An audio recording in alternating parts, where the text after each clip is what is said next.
बात करने के लिए आया हूं। आप सब लोग समझदार हैं, पढ़े लिखे हैं। मेरी बात को बड़े ध्यान से सुनना और गौर करना। नीट का पेपर लीक हुआ है।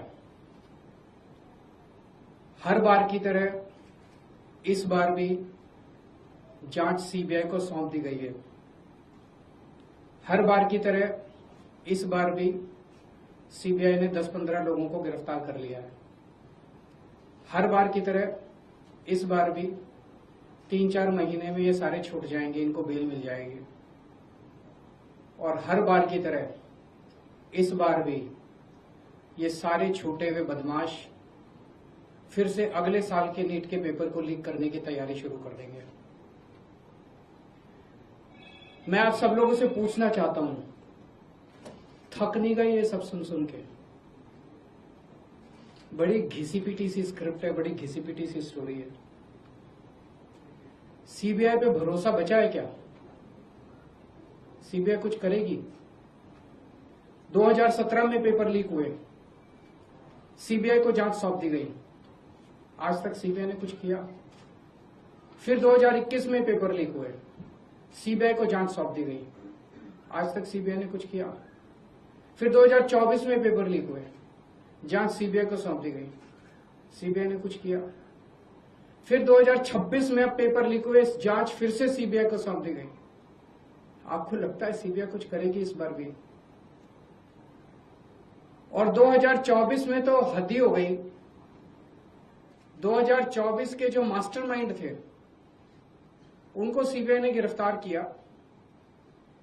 कानून के मुताबिक गिरफ्तारी के 90 दिन के अंदर चार्जशीट फाइल होनी होती है, नहीं तो आदमी को ऑटोमेटिक बेल मिल जाती है। सीबीआई ने सो कॉल्ड मास्टरमाइंड को गिरफ्तार किया और 90 दिन में सीबीआई ने चार्जशीट फाइल लिखी और उसको ऑटोमेटिक बेल मिल गई। क्यों? आपको लगता है कि सीबीआई ने इसलिए चार्जशीट फाइल नहीं की क्योंकि सीबीआई इनएफिशिएंट है? ना, सीबीआई इनएफिशिएंट नहीं है। सीबीआई में बड़े अच्छे अच्छे अफसर है, क्योंकि सीबीआई उन्हीं लोगों को रिपोर्ट करती है जो इस देश में पेपर लीक करवा रहे हैं। सीबीआई किसी को सजा दिलवा ही नहीं सकती। एक बारी सारे देश की भी बात करते हैं। 2014 से जब से मोदी सरकार आई है, टोटल हमारे देश में 93 पेपर लीक हुए हैं, 93, और इनमें अधिकतर paper double engine, triple engine की बीजेपी की, एनडीए की सरकारों में लीक हुए हैं। लगभग 6 करोड़ युवाओं का भविष्य इन 93 पेपरों में बंद था। 6 करोड़ लोगों का भविष्य बर्बाद हो गया इन 93 पेपर जो लीक हुए। इनमें मोस्टली पेपर लीक हुए राजस्थान में, उत्तर प्रदेश में, उत्तराखंड में और गुजरात में। इन 4 राज्यों में सबसे ज्यादा पेपर लीक हुए। इन चारों राज्यों में बीजेपी की सरकार है। तो ये इत्तेफाक नहीं है कि इन चारों राज्यों में बीजेपी की सरकार है, केंद्र में बीजेपी की सरकार है, नीट का पेपर लीक हो गया। और अभी पिछले 1-2 दिन से खबरें आई हैं, ये जो नीट का पेपर लीक हुआ है इसका एपिसेंटर भी राजस्थान है, और इनमें जो 2-4 लोगों के ऊपर सुई गई है वो भी बीजेपी के नेता दिखाई देते हैं। तो इससे शक तो पैदा होता है कि क्या इन सारे पेपर लीक में इनके नेता शामिल हैं, या इनकी पार्टियों का या सरकारों का संरक्षण है, या सीधे सीधे इनके नेता ही पेपर लीक करवा रहे हैं, उन्हीं का धंधा है ये। और अगर ऐसा है तो सीबीआई की जांच इसमें बेचारी क्या करेगी? सीबीआई इसमें बेचारी क्या करेगी? तो मेरा जेनजी से सीधा सीधा, देश के युवाओं से सीधा सीधा पूछना है कि ऐसे ही चलेगा या कुछ करना है? ऐसे ही हर साल आप देखो, 2017 में पेपर लीक हुए, उसके 4 साल बाद 2021 में हुए, उसके 3 साल बाद 2024 में हुए, उसके 2 साल बाद 2026 में हुए, अब उसके 1 साल बाद 2027 में होंगे। और हर साल पेपर लीक होंगे अगर आपने कुछ नहीं किया तो।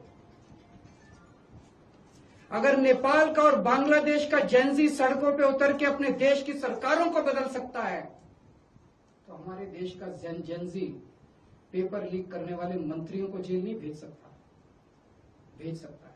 मुझे अपने देश के जेनजी पे पूरा भरोसा है। ये देश आपका है।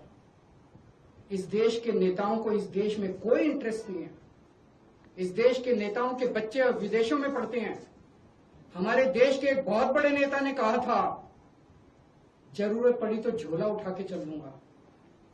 मैं और आप तो झोला उठा के नहीं जाएंगे ना। हमारे बीवी बच्चे तो इसी देश में रहते हैं। हम तो इसी देश की पैदाइश हैं, हम तो इसी देश की मिट्टी के हैं, हम तो इसी देश के हैं।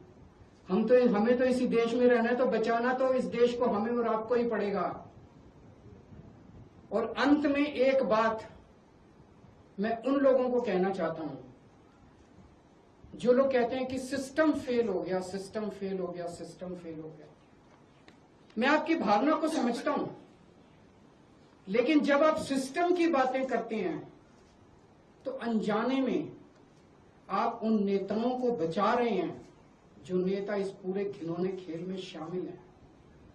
अगर एक के बाद एक साल दर साल नीट के पेपर लीक हो रहे हैं, तो पैसा सबसे टॉप पे पहुंच रहा है, सबसे टॉप पे। ऐसे ही पेपर लीक नहीं हो जाते, नीट के जैसे पेपर ऐसे ही लीक नहीं हो जाते, पैसा सबसे टॉप पे पहुंच रहा है। तो जब आप सिस्टम की बात करते हैं तो आप उस टॉप को बचा रहे हैं, अनजाने में बचा रहे हैं। मैं जानता हूं आपकी मंशा नहीं है, लेकिन अनजाने में उस टॉप। ये सिस्टम कोई इमेजिनरी नहीं होता, फिक्शन नहीं होता, सिस्टम हवा में नहीं होता। सिस्टम के पीछे लोग हैं। सीधे आरोप लगाइए जो इस खेल के अंदर शामिल है, उनको जेल में भेजिए, सड़कों पे उतरिए, आंदोलन कीजिए और इस घिनौने खेल को बंद कीजिए।